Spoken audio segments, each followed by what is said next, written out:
Welcome viewer, I am Murugan S. This video tutorial describes how to stop OneDrive from opening on startup in Windows 10. Open OneDrive. Click Help and Settings.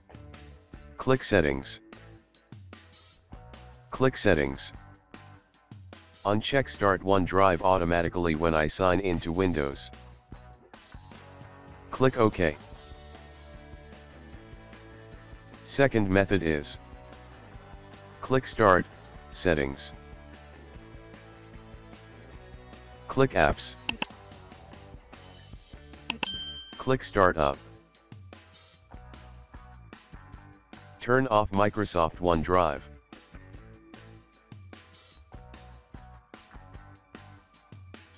Thanks for watching.